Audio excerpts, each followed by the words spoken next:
மாலை நேரத்திலும் யாவருக்கும் ஆண்டவர் நாமத்தினால் வாழ்த்துக்களை தெரிவித்துக் கொள்கிறேன். கர்த்தர் நல்லவர், வல்லமையான காரியங்களை நமக்காக செய்கிற தேவன். நேற்றும் இன்றும் என்றும் மாறாதவர். நாம் நிர்மூலமாகாதிருப்பது கர்த்தருடைய கிருபை, அவருடைய இரக்கங்களுக்கு முடிவில்லை. மெய்யாகவே நம்முடைய ஆண்டவர் நம்மை பாதுகாத்து நடத்தி வந்திருக்கிற தேவன். இந்த நேரத்திலும் உடைய தேவ மகிமையினால் கர்த்தர் நம்மை நிரப்புவாராக. அவருடைய பிரசன்னம் நம்மை முழுவதும் காத்து கொள்ளட்டும். யோவானுக்கு சுவிசேஷம் 6ஆம் அதிகாரம் 1 முதல் 14 வசனங்கள். யோவான் 6:1 முதல் 14. இவைகளுக்கு பின்பு இயேசு திபேரியா கடல் எனப்பட்ட கலிலேயா கடலின் அக்கறைக்கு போனார்.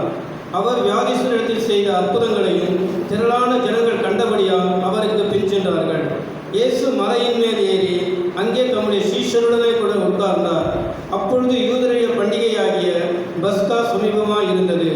இயேசு தம்முடைய கண்களை ஏறெடுத்து திரளான ஜனங்கள் தம்மிடத்தில் வருகிறதைக் கண்டு பிலிப்புவை நோக்கி, இவர்கள் சாப்பிடத்தக்கதாக அப்பங்களை எங்கே கொள்ளலாம் என்று கேட்டார். தாம் செய்ய போகிற இதை அறிந்தும் அவனை சோதிக்கும்படி இப்படி கேட்டார். பிலிப்பு அவருக்கு பிரதியுத்தரமாக, இவர்களில் ஒவ்வொருவனும் கொஞ்சம் கொஞ்சம் எடுத்துக்கொண்டாலும் 200 பணத்துக்கு அப்பங்களும் இவர்களுக்கு போதாதே என்றான். அப்பொழுது அவருடைய சீஷரில் ஒருவனும் சீமோன் பேதுருவின் சகோதரனுமாகிய அந்திரேயா அவரை நோக்கி, இங்கே ஒரு பையன் இருக்கிறான். அவன் கையில் 5 வாற்கோதுமை அப்பங்களும் 2 மீன்களும் உண்டு. ஆனாலும் இவர்கள் இத்தனை ஜனங்களுக்கு எம்மாத்திரம் என்றான். இயேசு ஜனங்களை உட்கார வையுங்கள் என்றார். அந்த இடம் மிகுந்த புல்லுள்ளதாய் இருந்தது. பந்தியிருந்த புருஷர்கள் ஏறக்குறைய 5000 பேராய் இருந்தார்கள். இயேசு அந்த அப்பங்களை எடுத்து சோத்திரம் பண்ணி சீஷரிடத்தில் கொடுத்தார். சீஷர்கள் பந்தியிருந்தவர்கள் கொடுத்தார்கள். அப்படியே மீன்களையும் அவர் எடுத்து அவர்களுக்கு வேண்டிய மட்டும் கொடுத்தார். அவர்கள் திருப்தி அடைந்த பின்பு அவர் தம்முடைய சீஷர்களை நோக்கி, ஒன்றும் சேதமாய் போகாதபடிக்கு மீதியான துணிகைகளை சேர்த்து வையுங்கள் என்றார். அந்தபடி அவர்கள் சேர்த்து வாற்கோதுமை அப்பங்கள் 5 அவர்கள் சாப்பிட்டு மீதியான துணிகையினாலே 12 கூடைகளை நிரப்பினார்கள். இயேசு செய்த அற்புதத்தை அந்த மனுஷர் கண்டு, மெய்யாகவே இவர் உலகத்தில் வருகிறவரான தீர்க்கதரிசி என்றார்கள். அல்லேலூயா. இந்த சம்பவம் நமக்கு எல்லாருக்கும் நல்ல தெரிந்த ஒரு சம்பவம். ஆண்டவராகிய இயேசு கிறிஸ்து 5 அப்பங்களையும் 2 மீன்களையும் கொண்டு 5000 பேர்களுக்கு அதிகமான ஜனங்களை போஷித்த காரியங்களை குறித்து நாம் வாசிக்க முடியும். மெய்யாகவே ஆண்டவர் இயேசு கிறிஸ்து செய்ததான அற்புதங்களிலே இவைகள் மேன்மையானவைகள். யோவான் சுவிசேஷத்தில் இந்த சம்பவத்தை எழுதும்போது சொல்கிறார், அவர் பிரசங்கிக்கும்படியாக மலையின் மேல் ஏறி ஜனங்களுக்கு உபதேசிக்க தொடங்குகிறார். உட்கார்ந்தார் சொல்லியிருக்குது. அது பஸ்கா பண்டிகை சமீபமாக இருந்தது. இயேசு தம்முடைய கண்களை ஏறெடுத்து பார்க்கும்போது திரளான ஜனங்கள் தம்மிடத்தில் வருகிறதை கண்டு பிலிப்புவை நோக்கி அவர்கிட்ட கேட்குறாரு, இவங்களெல்லாம் சாப்பிட்றதுக்கு அப்பங்கள் எங்கே போய் வாங்கலை? 6ஆம் வசனம் பாருங்கள். தாம் செய்ய போகிறதை அறிந்திருந்தும் அவனை சோதிக்கும்படி இப்படி கேட்டார். தாம் செய்ய போகிறதை அறிந்திருந்தும் அவனை சோதிக்கும்படி இப்படி கேட்டார். தாம் செய்ய போகிறதை அறிந்திருந்தும் அவனை சோதிக்கும்படி இப்படி கேட்டார். அப்போ நல்ல கவனிங்களே, நம் ஆண்டவர் நம்மை சோதித்து பார்க்கிற ஆண்டவர். ஆமென், அல்லேலூயா. நம்முடைய வாழ்க்கையில் நம்முடைய விசுவாசத்தை சோதித்து பார்க்கிற கர்த்தர். ஆகவே எப்பொழுது அன்புள்ளவர், இரக்கமுள்ளவர், கிருபை நிறைந்தவர், மகிமை நிறைந்தவர் என்றதான நிலைமை மாத்திரமல்ல, நம்முடைய வாழ்க்கையில் விசுவாசத்தை சோதித்து பார்க்கிற ஆண்டவர். இது அங்கதான் சொல்லியிருக்குது, தாம் செய்ய போகிறதை அறிந்திருந்தோம். என்ன செய்ய போகிறோன்னு அவருக்கு நல்லாவே தெரியும். தெரிந்ததுனால தான் அதை பிலிப்புவை சோதிக்கும்படியாய் அப்படி கேட்டார் என்று சொல்லி நாம் வாசிக்கிறோம். அதுக்கு பின்பு பாருங்கள், 10ஆம் வசனத்தில் வாசிக்கும் போது ஜனங்களை உட்கார சொல்கிறார். ஏன்னா இது கேட்டையில் அந்திரேயா என்ன சொல்கிறார், இங்கே ஒரு பையன் இருக்கிறார், இடத்துல 5 கோதுமை 5 அப்பங்களும் 2 மீன் இருக்குது என்றதை எல்லாத்தையும் பார்த்து கொண்டு வந்து சொல்லிட்டாங்க. சரிங்களா? கொண்டு வந்து சொல்லும்போது என்ன ஆண்டவர் சொல்கிறார், இவங்களுக்கு ஒரு கேள்வி, இது எம்மாத்திரம், இது எம்மாத்திரம், 5 அப்பம் 2 மீன். அவங்க அப்படி கண்ணை அப்படி எடுத்து பார்க்குறாங்க. ஜனங்க திரள் கூட்டமாக இருக்குது. 5 அப்பம் 2 மீனை வைத்து என்ன செய்ய போகிறோம் என்றதான ஒரு கலக்கம். இப்போ ஆண்டுகிட்ட கேட்குறாங்க, என்ன செய்யும், இது எம்மாத்திரம் என்று சொல்கிறாங்க. ஆண்டு சொல்கிறாரு, அவங்களெல்லாம் உட்காரவை. அல்லேலூயா. தாம் செய்ய போகிறது அவர் அறிந்திருந்தோம். ஆகவே தான் உட்கார சொல்கிறார். சரிங்களா? அடுத்தது அப்பத்தை எடுத்து ஸ்தோத்திரம் பண்ணுறார். அதை வீட்டு சிசுத்தில் கொடுக்குறார், மீனை கொடுக்குறார், கொண்டு போய் கொடுங்கன்னு சொல்கிறார். எல்லாம் கொடுத்து முடித்த பிறகு சொல்கிறாரு, ஏன்னா ஒன்றும் சேதமாய் போகாதபடிக்கு மீதியான துணிக்கைகளை சேர்த்து வையுங்கள். ஒன்றும் கீழே போட்டுறாதீங்க, வேஸ்ட்டு போடாது, அதை சேர்த்து வைங்க. ஆமென். அல்லேலூயா. இப்போது இங்கே முக்கியமாக நான் சொல்ல வர விரும்புகிற ஒரு காரியம் என்னன்னா, தாம் செய்ய போகிறதை அறிந்திருந்தும் அவனை சோதிக்கும்படி இப்படி கேட்டார். தாம் செய்ய போகிறதை அறிந்திருந்தோம். அருமையுடைய பிள்ளைய, நம்ம இந்த உலகத்தில் பிறக்கும்போது நம்மை குறித்து ஒரு திட்டம் வைத்து ஆண்டவர் நம்மை இந்த உலகத்தில் உருவாக்கினார். உலக தோற்றத்துக்கு முன்பதாகவே நான் உங்களை தெரிந்து கொண்டேன்னு சொல்கிறார். 2வது, தாயின் வயிற்றில் கரு உருவாவதற்கு முன்பதாகவே தெரிந்து கொண்டேன்னு சொல்கிறார். தாயின் வயிற்றில் சரீரத்துக்கு உருவேற்படும் முன்பதாகவே எல்லாவற்றையும் அறிந்திருக்கிறேன் என்று சொல்கிறார். அப்போது எல்லாம் அறிந்திருக்கிறதே 139 சங்கத்தில் சொல்லியிருக்கார். ஏன்னா இப்போ நல்லா கவனிங்க, நம்ம குறித்து ஒரு திட்டம் ஆண்டவரிடத்தில் இருக்குது. அந்த திட்டத்தை நிறைவேற்றுவதற்கு கர்த்தர் வல்லமையுள்ள தேவன். அதே நேரத்தில் நம்முடைய வாழ்க்கையில் நம்மை சோதித்து பார்த்து சுத்த பொன்னாக விளங்கும்படியாய் ஆண்டவர் மாற்ற விரும்புகிறார். ஏன்னா நம்ம அடுத்த பகுதியில் பார்த்துச்சுன்னா மத்தேயு சுவிசேஷம் இதே பகுதியாக மத்தேயு சுவிசேஷத்தில் 14ஆம் அதிகாரம் 14, 15, 16 வசனம் வாசிக்கும் போது மத்தேயு சுவிசேஷம் 14ஆம் அதிகாரம் 14, 15, 16 வசனம். இயேசு வந்து திரளான ஜனங்களை கண்டு அவர்கள் மேல் மனதுருகி அவர்களில் வியாதிஸ்தர்களாய் இருந்தவர்களை சுஸ்தமாக்கினார். சாயங்காலம் ஆன பொழுது அவருடைய சீஷர்கள் அவரிடத்தில் வந்து, இது வனாந்தரமான இடம், நேரமும் ஆயிற்று, ஜனங்கள் கிராமங்களுக்கு போய் தங்களுக்கு போஜன பதார்த்தங்களை கொள்ளும்படி அவர்களை அனுப்பிவிட வேண்டும் என்றார்கள். இயேசு அவர்களை நோக்கி, அவர்கள் போக வேண்டியதில்லை, நீங்களே அவர்களுக்கு போஜனம் கொடுங்கள் என்றார். இங்கே சீஷர்கள் போய் இயேசுவிடத்தில் கேட்குறாங்க. என்ன சொல்கிறாங்க? சாயங்காலம் ஆயிடுச்சு, வனாந்தரமான இடம், நேரம் ஆயிற்று, அவங்க கிராமங்களுக்கு போய் அவங்களுக்கு ஏதாவது போஜன பதார்த்தம் வாங்கி கொள்ளும்படி அவர்களை அனுப்பிவிட வேண்டும். ரொம்ப நேரம் ஆகிடுச்சு, அவங்க உட்காந்துருந்தாங்க. நீங்கள் நிறைய பேசிட்டீங்க, ஏன்னா சாயங்காலம் ஆகிடுச்சு, ஏன்னா ரொம்ப நேரமும் ஆகிடுச்சு. ஆகவே அவங்க போய் பக்கத்தில் இருக்கிற கிராமங்களில் போய் இதை யாரையும் வாங்கி சாப்பிட்டுட்டு வரட்டும், அனுப்பிவிடுன்னு சொல்கிறாங்க. ஆண்டு சொல்கிறாரு, அவளை நோக்கி, அவர்கள் போக வேண்டுவதில்லை, நீங்களே அவர்களுக்கு போஜனம் கொடுங்கள்.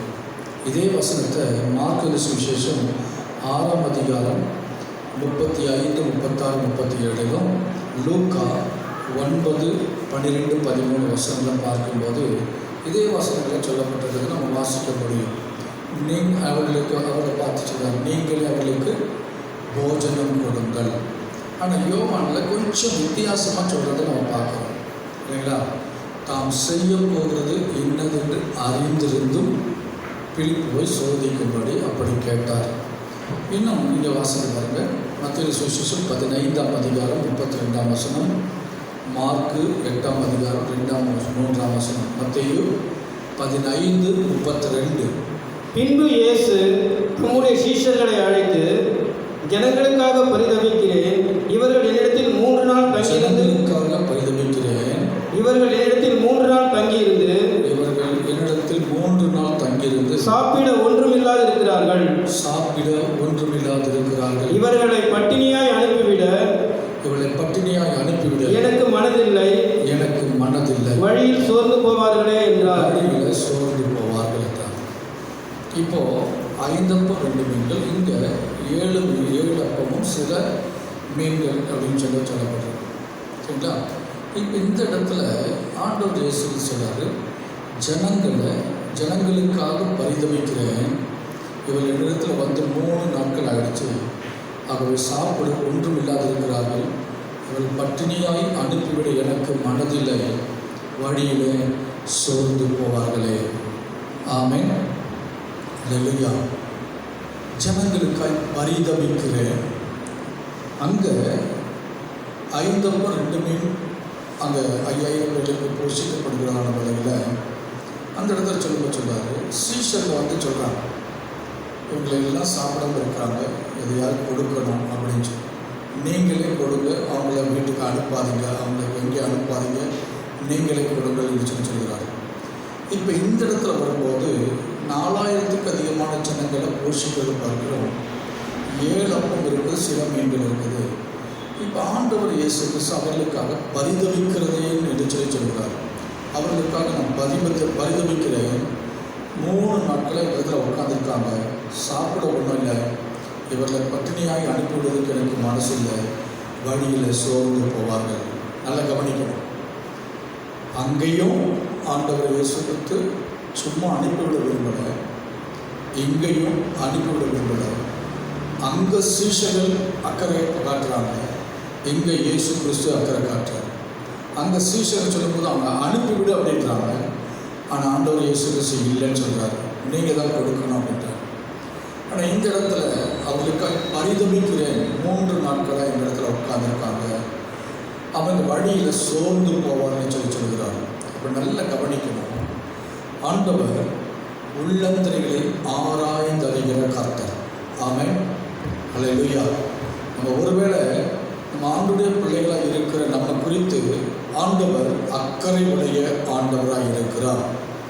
நம்மை குறித்ததான நிலைமையில் நாம் படுகிற பாடுகள், நாம் படுகிற வேதனைகள் எல்லாவற்றிலும் அவர் பரிதபிக்கிற உள்ளத்தோடு நமக்காக பரிதபிக்கிற தேவனாக இருக்கிறார். அது மாத்திரமல்ல, தேவைகளை சந்திக்க வல்லமுள்ள தேவனாக இருக்கிறார்.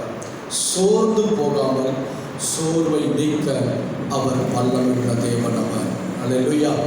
நம்முடைய வாழ்க்கையில் நம்முடைய ஆண்டவர் உள்ளந்தரைகளை ஆராய்ந்தறிகிற கர்த்தராக இருக்கிறார். மனுஷன் முகத்தை மாத்திரம் தான் பார்ப்பான்.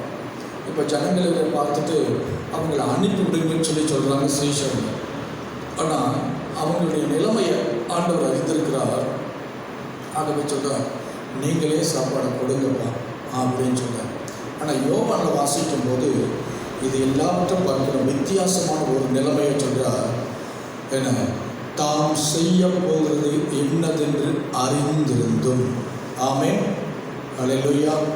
அருமையான தம்பி பிள்ளையே, என்றைக்கு ஆண்டவராக இயேசு கிறிஸ்துவை சொந்த ரட்சகராக ஏற்றுக்கொண்டு அவருடைய பிள்ளைகளாக மாறினீங்களோ, அன்றைக்கு முதல் கொண்டு உங்களுடைய வாழ்க்கையில் உங்களுக்காக விசேஷித்த அக்கறை உடையவராய் நம்முடைய ஆண்டவர் இருக்கிறார். கைகளை தட்டி கர்த்தரை தூக்கி துதிப்போம். கர்த்தர் மகிமைப்படுவாராங்க. அல்லேலூயா, அல்லேலூயா. அதே நேரத்தில் நம்முடைய வாழ்க்கையில் நம்முடைய ஆண்டவர் நம்மை சோதித்து பார்க்க விரும்புகிற தேவன். நம்மை சோதித்து பார்க்க எதற்காக நம்மை சோதிக்க விரும்புகிறார் என்பதை குறித்து நம்ம வாசித்து பார்ப்போமானால் அநேக காரணம் பார்க்க முடியும்.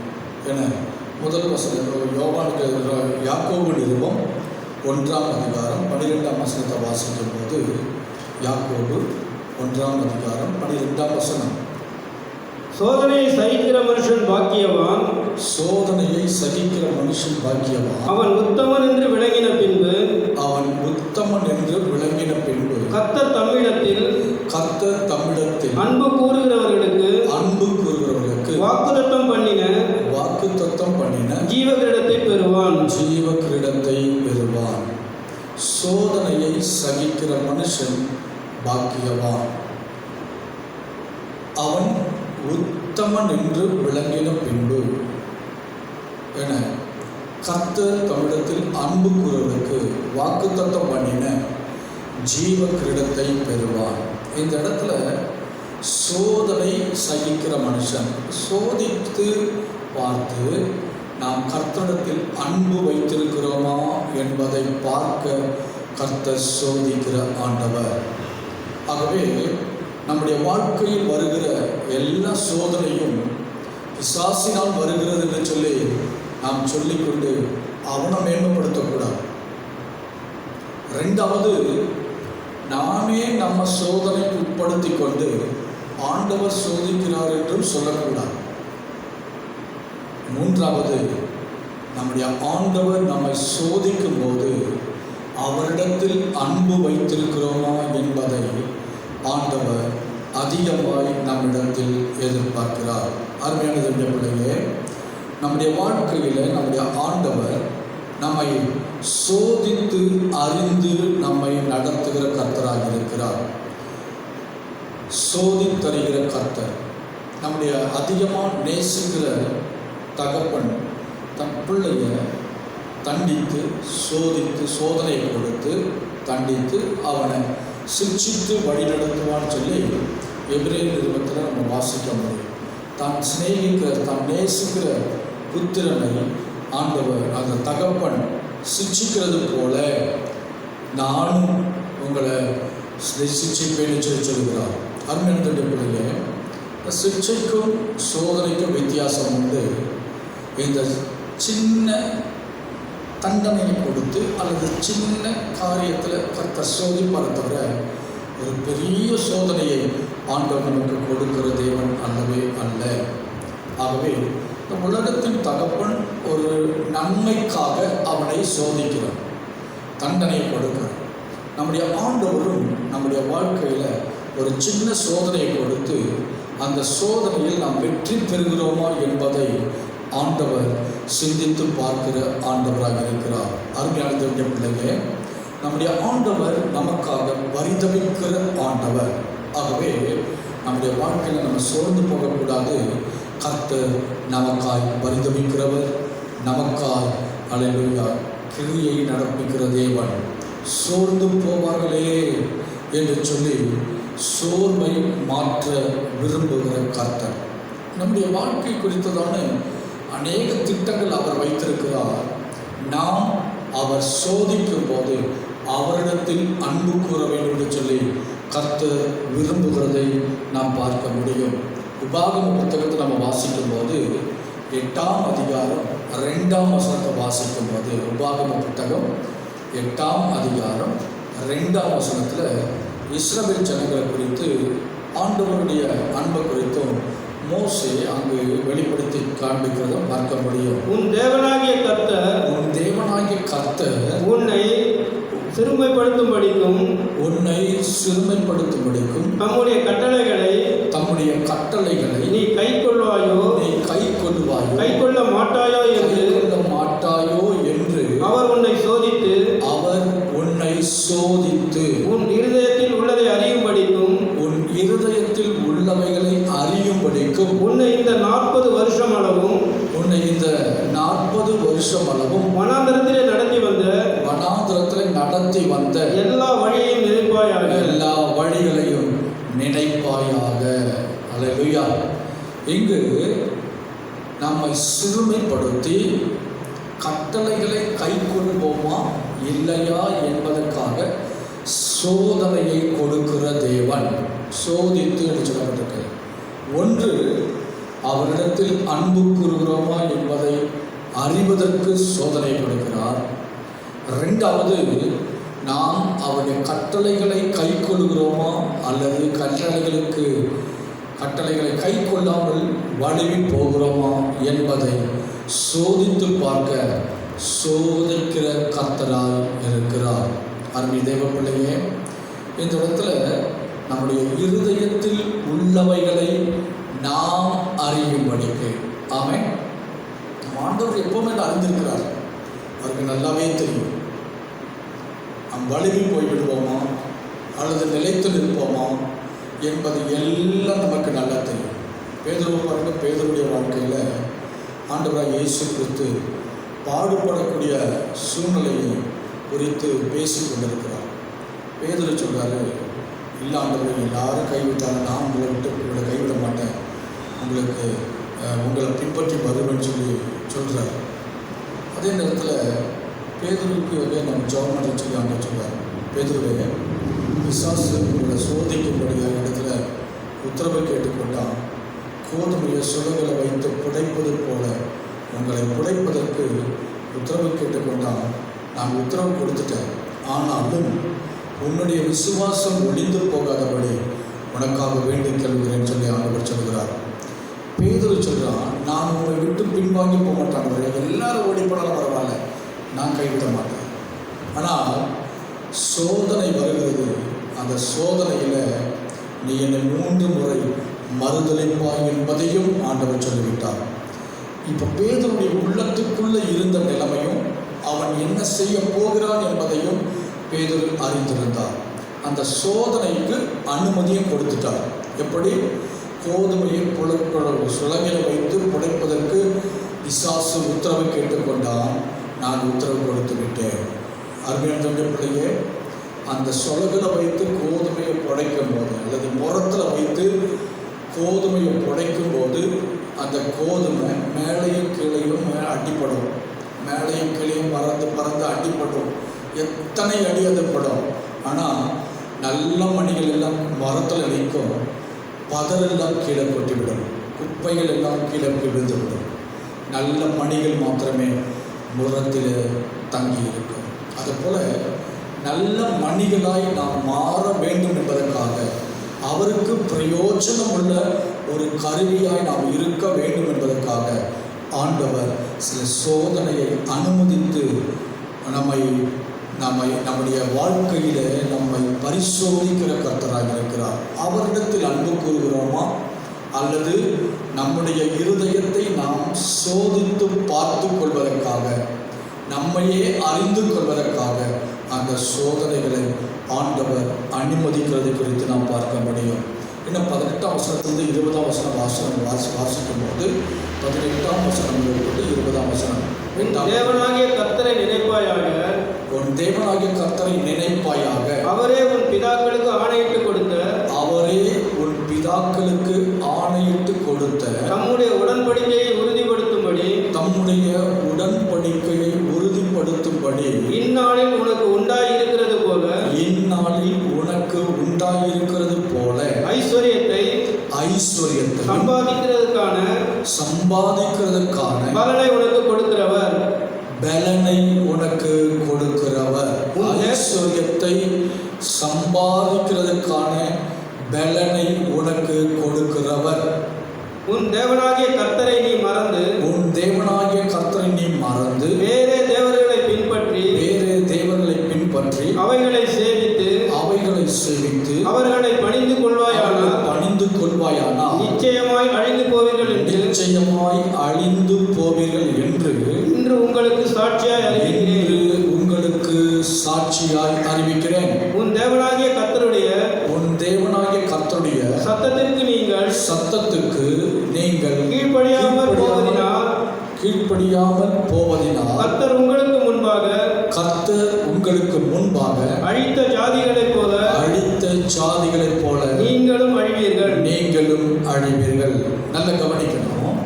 உங்கள் தேவனாகிய கர்த்தரை நினைப்பாயாக, அவரே உன் பிதாக்களுக்கு ஆணையிட்டு கொடுத்த தம்முடைய உடன்படிக்கையை உறுதிப்படுத்தும்படி, பிதாக்களுக்கு ஆணையிட்டு கொடுத்த அந்த ஆணையை உனக்கு உறுதிப்படுத்தும்படிக்கு இந்நாளிலே உனக்கு உண்டாயிருக்கிறது போல ஐஸ்வர்யத்தை சம்பாதிக்கிறதுக்கான பலனை உனக்கு கொடுக்கிறவர். நல்லா கவனிக்கணும்.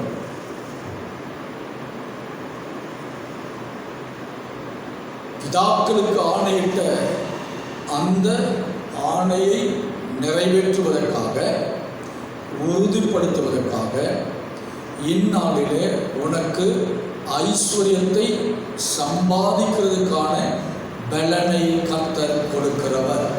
ஆமென். நல்ல கவனிங்க. இன்றைக்கு நம்ம வேலை செய்யறதுக்கு பலன் கொடுத்திருக்கிறவர் கர்த்தர்.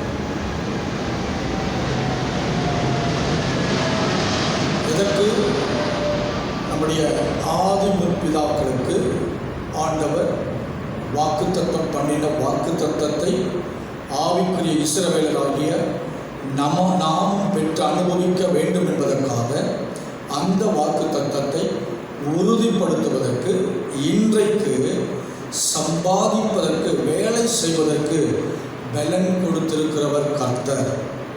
அல்லேலூயா. உலக மனுஷன் சொல்லலாம், செய்யும் தொழிலே தெய்வம். ஆண்டுடைய வேதம் செய்யும் தொழிலே தெய்வம் என்று சொல்லவில்லை, செய்வதற்கு பலன் கொடுத்தவர் கர்த்தர். அல்லேலூயா. செய்வதற்கு திறமையை கொடுத்திருப்பவர் கர்த்தர். வேலை செய்வதற்கு ஞானத்தை கொடுத்திருப்பவர் கர்த்தர். ஆகவே கர்த்தர் நமக்கு பலனை கொடுத்திருக்கிறார். அவர் பிதாக்களுக்கு ஆணையிட்ட ஒவ்வொரு காரியங்களையும் உடன்படிக்கையை நிறைவேற்றுவதற்காக ஆண்டவர் நமக்கு பலனை கர்த்தர் கொடுத்திருக்கிறார். அது மாத்திரமல்ல, உன் தேவனாகிய கர்த்தரை நீ மறந்து வேறே தேவர்களை பின்பற்றி அவர்களை சேவித்து அவர்களை பணிந்து கொள்வாயானால் நிச்சயமாய் அழிந்து போவீர்கள் என்று இன்று உங்களுக்கு சாட்சியாய் அறிவிக்கிறேன். நிறைய நேரம் வேலையை முக்கியப்படுத்தி ஆண்டவரை மறந்து போகிறோம். பல செயல்பாடுகளை முக்கியப்படுத்தி ஆண்டவரை மறந்து போகிறோம். ஆண்டவர் சொல்கிறார், முதலாவது தேவனுடைய ராஜ்யத்தையும் அவருடைய நீதியையும் தேடுங்கள், அப்பொழுது இவைகள் எல்லாம் உங்களுக்கு கூட கொடுக்கப்படும். அல்லேலூயா. இவைகள் எல்லாம் நமக்கு கூட கொடுக்கப்படும் என்று சொல்கிறார். நிறைவாய் கொடுக்கிற தேவன். ஆனால் நம்ம நினைக்கிறோம், ஆண்டவர் அல்ல, நான் என் பலத்தினால் நான் சம்பாதித்து கொண்டிருக்கிறேன். இல்லை, பலன் கொடுக்கிறவர் கர்த்தர். அவரையே நாம் சார்ந்து கொள்ள வேண்டும். வேலை தெய்வம் அல்ல, மனிதர்கள் தெய்வம் அல்ல, நமக்கு உதவி செய்கிறவர்கள் தெய்வம் அல்ல, உதவி செய்ய வைத்த கர்த்தரே தேவன். வேலை செய்வதற்கு பலன் கொடுத்தவரே தேவன். ஆகவே அவரை மாத்திரம்தான் பற்றி கொள்ள வேண்டும். உன் தேவனாகிய கர்த்தருடைய சத்தத்துக்கு நீங்கள் கீழ்ப்படியாமல் போவதினால் கர்த்தர் உங்களுக்கு முன்பாக அழித்த ஜாதிகளை போல நீங்களும் அழிவீர்கள். இஸ்ரவேல் ஜனங்களை கானான் தேசத்துக்கு கொண்டு வரும்போது அவர்களுக்கு அந்த கானான் தேசத்தில் இருந்ததான ஜனங்கள் எல்லாரையும் அழிக்கும்படியாய் ஆண்டவர் செயல்பட்டார். இவளுக்கு பலனை கொடுத்து அவர்களை அழித்து இந்த ஜனத்துக்கு ஆசீர்வாதத்தை கர்த்தர் கொடுத்தார். நீங்கள் கர்த்தருடைய கட்டளைக்கு கீழ்ப்படியாமல் போனால் அந்த ஜாதியாரை நான் எப்படி அழித்தேனோ அதை போல நீங்கள் அழிவீர்கள் என்று சொல்லிவிட்டார். நம்முடைய வாழ்க்கையிலையும் நம்முடைய ஆண்டவர் நம்மை பரிசோதித்து அவரிடத்தில் அன்பு கூறுகிறோமோ, அவருடைய கட்டளைகளுக்கு கீழ்ப்படுகிறோமோ என்பதை அறிந்து கொள்வதற்காக சோதனையை கொடுக்கிற ஆண்டவர். ஆதியாகமம் புத்தகம் 22ஆம் அதிகாரம் 1ஆம் வசனத்தை வாசிக்கிறதான வேளையில் அங்கு ஆபிரகாமை ஆண்டவர் சோதித்தார் என்பதை குறித்து திட்டவட்டமாக எழுதியிருக்கிறத நம்ம பார்க்க முடியும். ஆதியாகமம் 22ஆம் அதிகாரம் 1ஆம் வசனம். இந்த காரியங்கள் நடந்த பின்பு தேவன் ஆபிரகாமை சோதித்தார். தேவன் ஆபிரகாமை சோதித்தார். எப்படி எனில் அவர் அவனை நோக்கி ஆபிரகாமே என்றார்.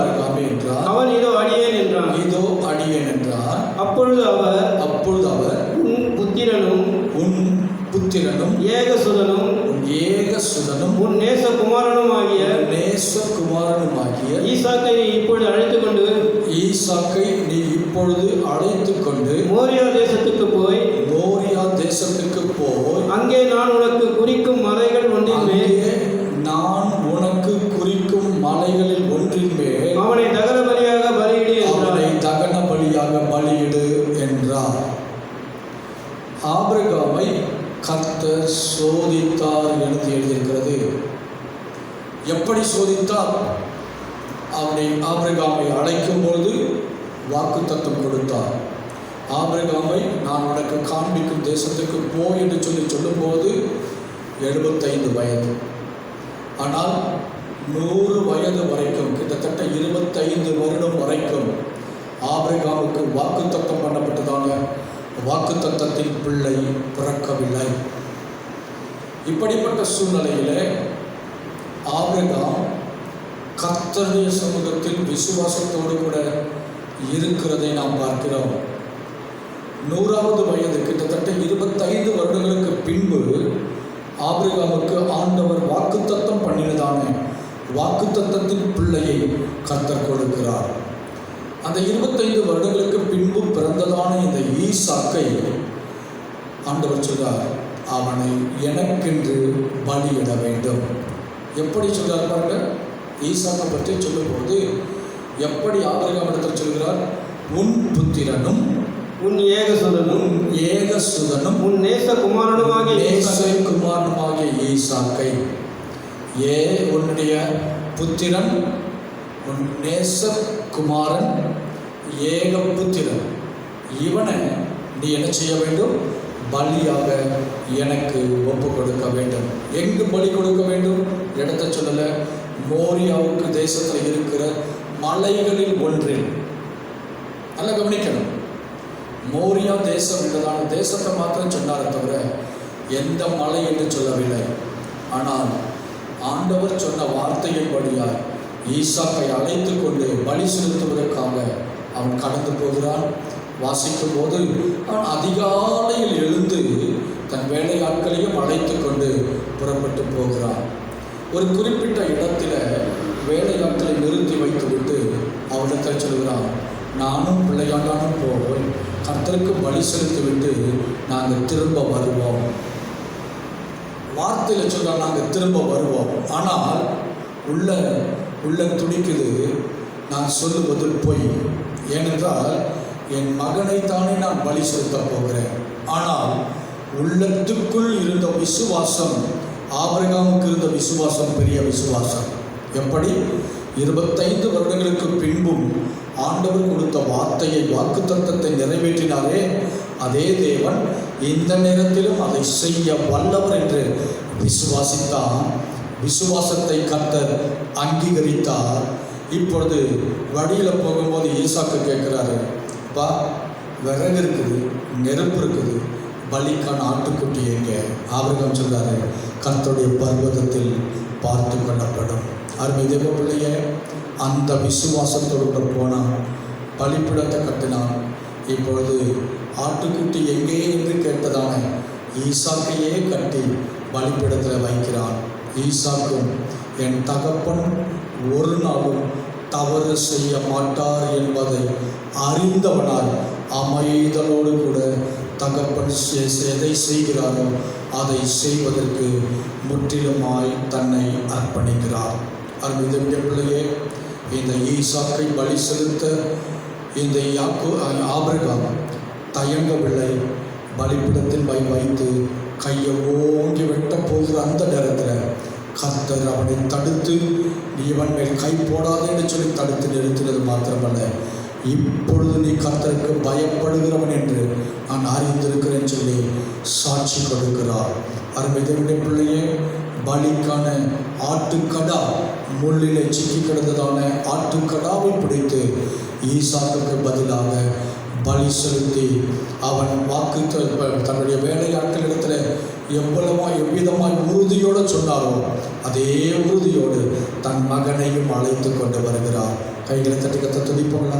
அருமை தேவ பிள்ளையே, இந்த சாயங்கால நேரத்தில் தேவனுடைய வார்த்தை கேட்டுக்கொண்டிருக்கிற உங்களுடைய வாழ்க்கையில் அல்லேலூயா, கர்த்தர் சோதிக்கும் பொழுது ஒரு நிச்சயமாய் ஒரு ஆசீர்வாதம் உண்டு.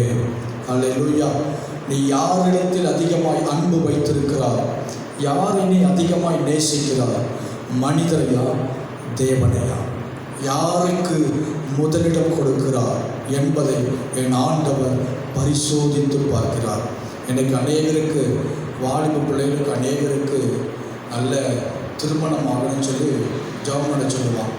அதை ஜெபம் பண்ணுறதுக்கு முன்பாக அவர் வல்லமையோடு கூட ஜெபிக்கிறவர்களால் ஜபத்துக்கெல்லாம் முக்கியத்துவம் கொடுத்து அவர்கள் ஜபத்தில் முக்கியமாக இருப்பார். இப்படிப்பட்ட நாட்கள் கடந்து போய் திருமணத்துக்கு ஆயத்தமாகி திருமணம் முடிந்தவுடனே எல்லா நிலைமைகளும் ஊழியம் தடைப்படும், ஜபம் தடைப்படும், எல்லாம் தடைப்படும். கேட்டால் என்ன சொல்லுவான்னு சொன்னால், இல்லை ஒரு என் ஒய்ஃபுக்கு கொஞ்சம் முடியலை, அதனால் கூட இருந்தேன் அப்படின்னு சொல்லுவான். சரி, முடியலை, பரவாயில்லைன்னு சொன்னால் நாட்கள் போக போக மனைவி தெய்வமாய் மாறிவிடும். தேவன் 2ஆம் பட்சத்தில் தள்ளப்பட்டு விடுவார். பின்பு கர்த்தருடைய வார்த்தையே சந்தேகிக்கக்கூடிய நிலைமையில் பலவித கேள்விகளையும் பலவிதமான எண்ணங்களையும் உடையவர்களாக மாறிவிடுகிறார்கள். அருமையுடைய பிள்ளையே, முதலாவது கர்த்தருக்கு கொடுக்க வேண்டிய கனம் மரியாதை கொடுக்க வேண்டும். 2வது தான் மனைவிக்கு, 3வது மற்றவர்களுக்கு. அருமையுடைய பிள்ளையே, ஆண்டவர் சொல்ற அதுக்கு தான் முதலாவது தேவனுடைய ராஜ்யத்தையும் அவருடைய நீதியும் தேடுங்கள், அப்பொழுது இவைகள் எல்லாம் உங்களுக்கு கொடுக்கப்படும். அதே தேவன் உன்னை சோதித்து பார்க்க, மனைவி அதிகமாக உன்னை நேசிக்கிறது போல பேசக்கூடிய அளவில் அவன் பேசிக்கொண்டே வைப்பார். அல்லேலூயா. மனைவி பல காரியங்களை உன்னோடு கூட சேர்ந்து செய்வதை போலவே செய்து பல விதத்தில் அல்லேலூயா காரியங்களை செய்ய வைப்பார். அதே நேரத்தில் வசனத்தையும் அவளை வைத்து பேச வைத்து கொண்டே இருப்பார். ஆனால் வலிமை போக செய்கிறதான சூழ்நிலை இன்னது என்பதை நீ அறிந்து கொள்ளவில்லை என்றால் நிச்சயமாய் வலிமை போய்விடுவாய். அருமையுடைய பிள்ளையே, உன் வாழ்க்கையில் மனுஷனுக்கு முக்கியத்துவம் அல்ல, கர்த்தர் நம் உள்ளந்தரைகளை ஆராய்ந்திருக்கிற தேவன். நாம் கர்த்தரிடத்தில் அன்பு கூறுகிறோமா என்பதற்காக சோதனையை கொடுக்கிறார். 2வது, நாம் நமது இருதயத்தையே நாம் அறிந்து கொள்வதற்காக சோதனையை கொடுக்கிறார்.